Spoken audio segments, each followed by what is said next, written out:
The question that I had was, how do we as individuals handle our own crisis management?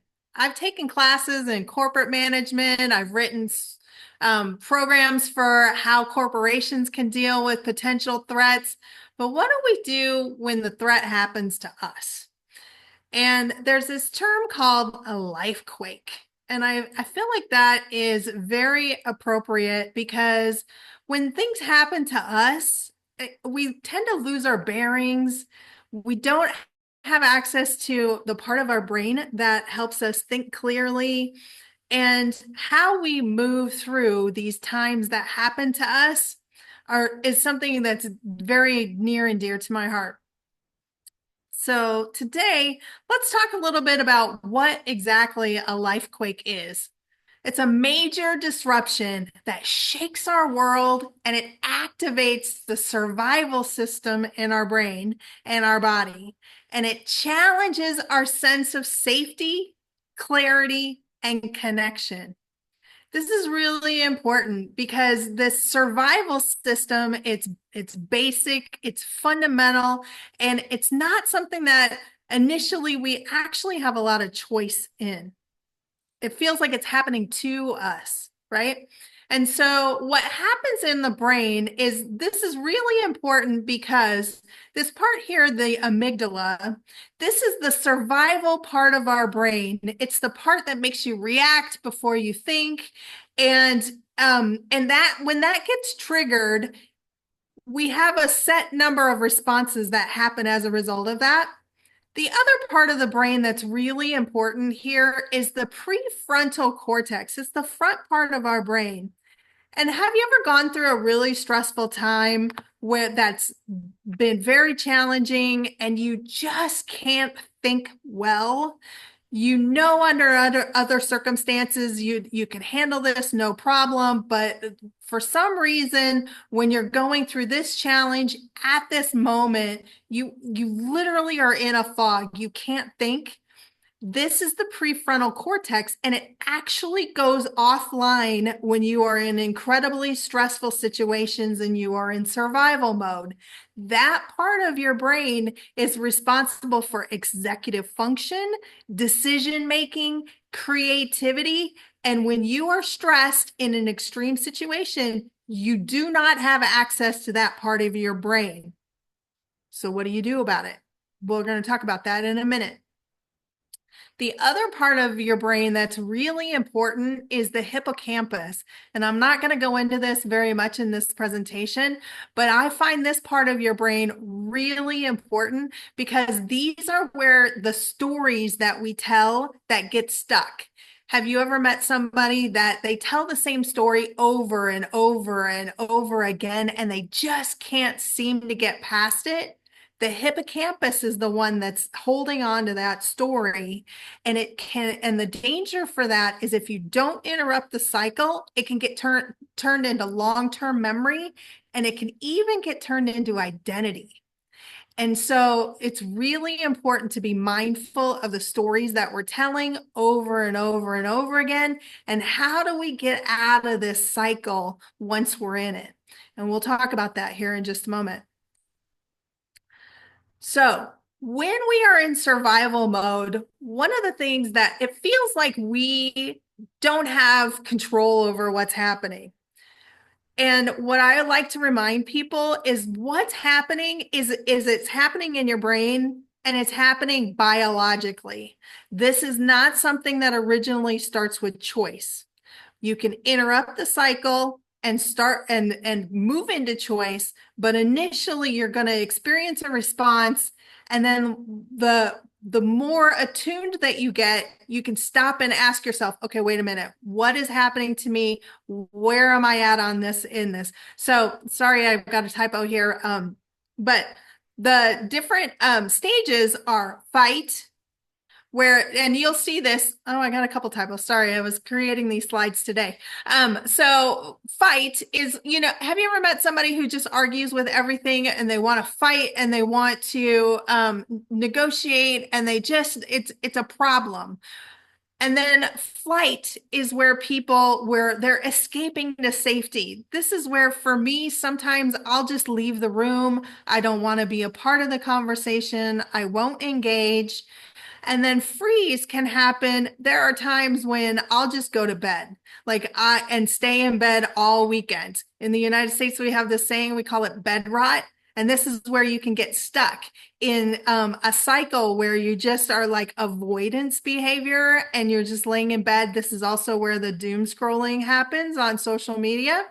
The other part that's really interesting and becoming a part of the vernacular now is a response called fawn. And this is where people pleasing to an extreme level happens. This is where people say yes, but they mean no. And it can be a really big problem because the other person is responding to us, they think that this is a valid yes, and it's not a valid yes. This is where you're going along to get along, to hopefully have some safety, and you're not coming from an authentic place. It can be very confusing in our relationships. But these are all survival mode, adaptive behaviors from things that we've encountered in the past. And I think that's really important.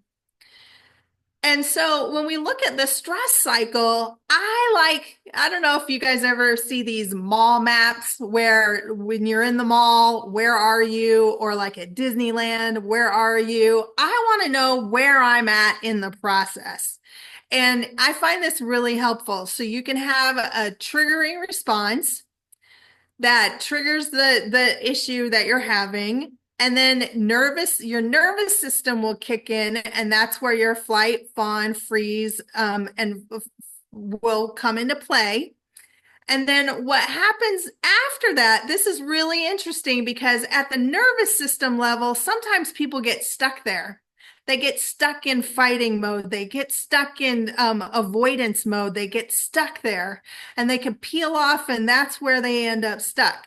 But what we really want to do is complete the cycle of the energy here. And we'll come into this next about how we actually finish the cycle. And I kind of liken this to when we sneeze and the sneeze gets interrupted, it's like, oh man, that was not satisfying, right? And you got that sneeze just kind of like living in your body, waiting to come out. The same thing happens with this triggered response is when you're stuck in that mode, how do you complete the cycle all the way through so that it doesn't get turned into long-term memory and it doesn't live in your body as a ongoing trauma response? So completing the cycle is really important. This reset and regulation is also really important. A lot of times when we have like a triggering event, we don't take proper time to rest and integrate what happened. We kind of just move on, we go to the next thing. And this particular reset, this is where it gets turned into like long-term, like a knowing in your body and an ability to work through these challenges in the future, as opposed to having it stuck and then you're just kind of like repeating the cycle all over again because you don't have closure. Oh, sorry. Here we go. And then, so the cycle, I just want to remind you, it is a biological process, not a character flaw. And knowing where you are in the cycle is actually really helpful. And one of the other things I want to mention is that while I'm working through this myself, it's also really helpful to see other people. Oh, that's not who they are as a person. They're having a moment. That is a trigger response for them. And so I tend to add more grace when I notice that happening in other people.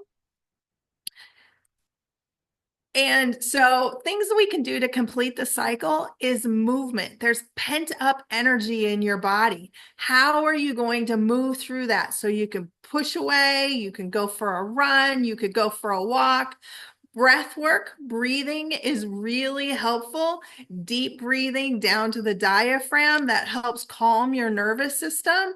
Having a safe connection with a friend to be able to talk it out. Laughter, tears is actually really helpful. oftentimes as a kid, I heard, stop that crying. I don't want, if you don't stop crying, I'm going to give you something to cry about. Tears is the release of that energy. So again, like the sneeze, if you stop the cycle, you get stuck in the cycle. And so it's really important. The tears, if you allow the tears to come and just hold space for the tears to allow them to be there, you move through the cycle a lot faster, right? You're not constantly interrupting the cycle.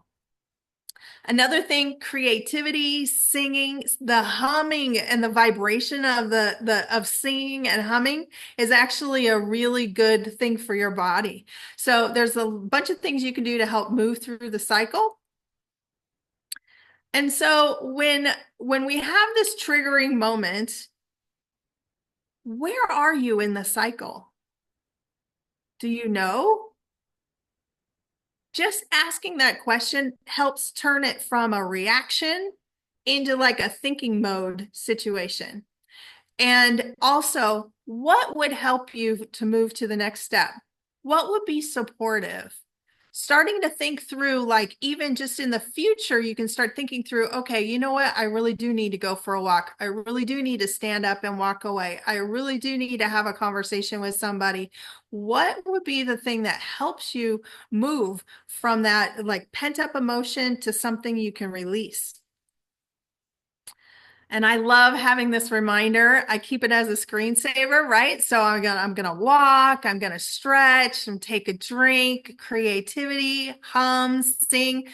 Oftentimes when we're in that stress response, we are having a response, but we don't actually think through, okay, well, what do I need to do next?